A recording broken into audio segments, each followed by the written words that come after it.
Bienvenidos a una nueva emisión aquí en Ideas al Aire. Yo soy Alejandro, su locutor favorito, y hoy me acompaña mi querida compañera Ana, que va a estar aquí por hoy en nuestro espacio abierto a la cultura literaria. En esta ocasión les hablaremos un poco sobre el libro Luna Silvestre de Octavio Paz. Pero antes de hablarles de esto, quiero darles una breve introducción de lo que es la poesía. Y para esto, los dejo con mi compañera Ana.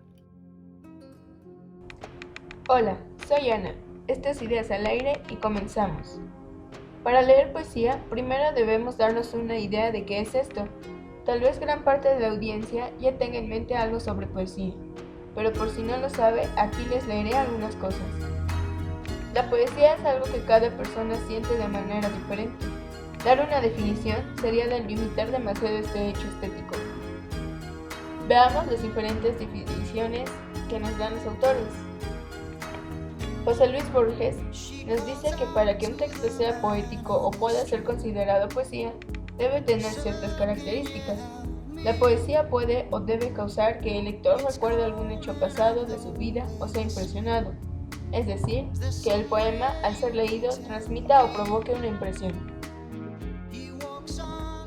En la antigüedad, la poesía fue escrita especialmente para ser cantada, por ello una característica es su ritmo y musicalidad. Para lograr el ritmo, se las escribe respetando la métrica, la rima y el ritmo. Para ello se tiene especial cuidado en la selección de las palabras, su sonido y su medida.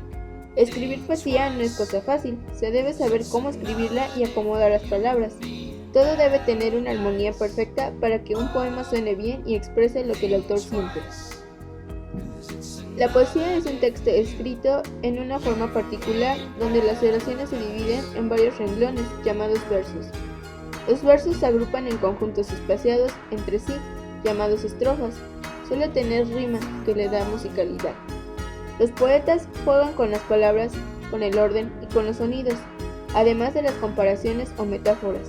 Pero, ¿qué es una metáfora? Propiamente la metáfora es un recurso que consiste en denominar a un objeto con el nombre de otro, con el que mantiene una relación de semejanza o parecido. Para que les pueda quedar más claro, les diré un ejemplo. Al sonreír, pudimos ver el brillo de sus perlas. En este pequeño verso se hace la comparación de los dientes con las perlas. Esto es viable ya que ambos son del mismo color y brillan de cierta forma. Bueno, la poesía es muy vasta y compleja, pero el tiempo no nos alcanzaría para analizar cada una de sus características. Es importante mencionar que no se requieren todas las características para decir que un escrito es poético.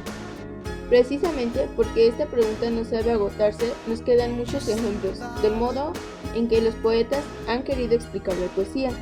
Sus frases no son definiciones absolutas, sino una forma de poner de manifiesto la devoción a un misterio compartido. Y esta es nuestra sección Conociendo al autor. Octavio Paz fue un poeta, narrador, ensayista, traductor y editor, convirtiéndose en uno de los más grandes literatos mexicanos. Nació en el pueblo de Mixcoac, Ciudad de México, el 31 de marzo de 1914. Fue hijo de una mujer española y de un abogado mexicano.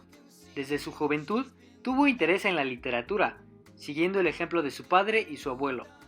Al término de sus estudios universitarios, decidió dedicarse a la literatura y en 1931 fundó la revista Barandal. 2 años después, publicó su primer poemario, Luna Silvestre, libro que comentaremos con detalle más adelante. En 1981, Octavio Paz recibió el Premio Cervantes y en 1990 fue galardonado con el Premio Nobel de Literatura. Murió el 20 de abril de 1998 en la Ciudad de México. A los 17 años y medio, Octavio Paz escribió su primer libro, Luna Silvestre, esto en el año de 1933. Este libro contiene 36 páginas, entre las que se distribuyen las siguientes 7 partes del poema. ¿Cómo te recobré poesía? En los azules ámbitos de azul. ¿Con qué nombre llamarte? Amor, jamás mi boca había tu nombre deseado. De entre el silencio tus palabras. Qué móvil y qué inmóvil, amada. Y amor en soledad de estrellas. Alfredo Rollano, poeta y crítico argentino, dice que los temas principales de este son la poesía, el amor y la mujer, temas que se entretejen en unos románticos versos juveniles. donde hallamos ligeras resonancias de Juan Ramón Jiménez, Heinrich Heine y Rainer Maria Rilke. Aunque Octavio Paz asegura que en aquel entonces todavía no había leído los versos del escritor Juan Ramón, el primer poema de Luna Silvestre toca y supera el mismo tema que escuchamos en la voz argentina del bardo andaluz, que había llegado al cenit de su influencia en esos años. Escritor mexicano que en conjunto con Pablo Neruda y César Vallejo conforman la tríada de grandes poetas que tras el declive del modernismo lideraron la renovación de la lírica hispanoamericana del siglo XX. El Premio Nobel de Literatura de 1990 fue el primero concedido a un autor mexicano, haciendo reconocimiento a la inmensa e influyente talla intelectual de Octavio Paz, la cual quedó reflejada en una brillante producción ensayística. Al ser nieto del también escritor Irineo Paz, sus intereses literarios se manifestaron de manera muy precoz, provocando así que publicara sus primeros trabajos en diversas revistas literarias. Estudió en las facultades de Leyes y Filosofía y Letras de la Universidad Nacional. Sus preocupaciones sociales también se dejaron sentir prontamente, y en 1937 realizó un viaje a Yucatán con la intención de crear una escuela para hijos de trabajadores. En junio de ese mismo año contrajo matrimonio con la escritora Elena Garro, con la que procreó una hija y se separaría años más tarde. Paz abandonó sus estudios académicos para realizar junto a su esposa un viaje a Europa que sería fundamental en toda su trayectoria vital e intelectual. El grueso de la vasta producción de Octavio Paz se encuadra en dos géneros, la lírica y el ensayo. Su poesía se adentró en los terrenos del erotismo, la experimentación formal y la reflexión sobre el hombre y su destino. A grandes rasgos, cabe distinguir tres grandes fases en su obra poética. En la primera, el autor pretendía penetrar, a través de la palabra, en un ámbito de energías esenciales que lo llevó a cierta impersonalidad. En la segunda, entroncó con la tradición surrealista, antes de encontrar un nuevo impulso en el contacto con lo oriental. En la última etapa de su trayectoria lírica, el poeta dio prioridad a la alianza entre el erotismo y el conocimiento. En efecto, todo esto es demasiado interesante. No cabe duda que sí es un gran poeta, pero lamentablemente se nos ha acabado el tiempo. Espero les haya gustado y servido nuestro espacio para aprender sobre este gran poeta. Ana, gracias por haber estado con nosotros. Ojalá puedas venir más seguido. Gracias por escucharnos.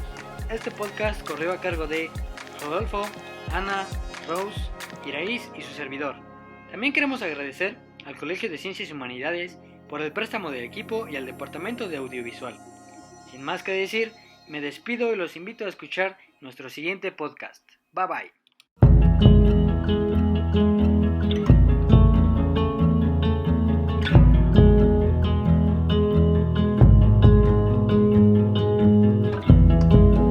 There's no saving anything. Now we're swallowing the shine of the sun. There's no saving anything. How we swallow the sun. But I